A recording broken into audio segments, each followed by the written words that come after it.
যন্ত্রণা, আসল যন্ত্রণা। আসল যন্ত্রণা কখন হয় জানা আছে? যখন কেউ দেখছে না, যখন কেউ শুনছে না, যখন কেউ বলছে না, যখন আমাদের কেউ গুরুত্ব দিচ্ছে না, যখন আমাদের প্রতিটা ফোকাস আমাদের ব্যথার কাছে এসে দাঁড়িয়ে যায়। আসল যন্ত্রণা ঠিক তখন হয়, কারণ ওই সময় না আমাদের দুঃখ ভাগ করার কেউ থাকে, না ভরসা দেবার মতো কেউ থাকে, না সান্ত্বনা দেবার মতো কেউ থাকে। ঠিক এই সময় আমাদের ভেতরের আওয়াজকে আমরা চেপে রাখি।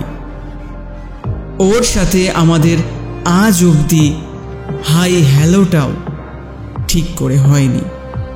না তাকে আমরা চিনি, না জানি, আর না তাকে আমরা কোনো নাম দিয়েছি।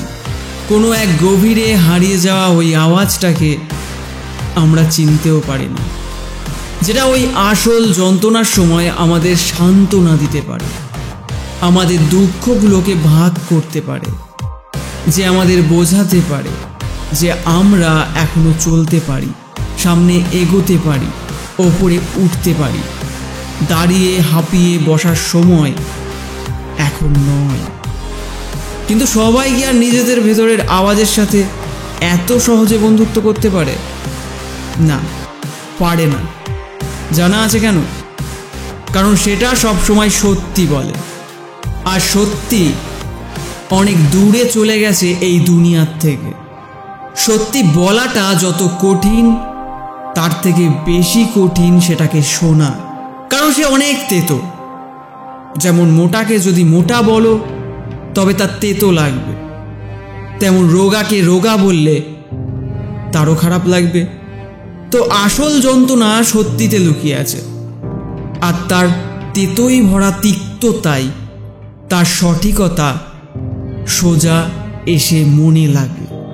আমাদের আশেপাশের লোক, আমাদের টিচার, আমাদের বাবা মা, আমাদের বন্ধুরা, এরাও কিন্তু আমাদের পুরো সত্যি বলে না। কেন?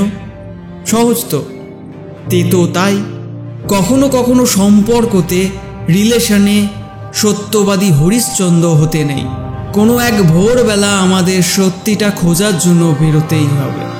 নিজেদের ভেতরের আওয়াজকে আয়রন ম্যানের ওই জার্ভিসের মতো ভাব।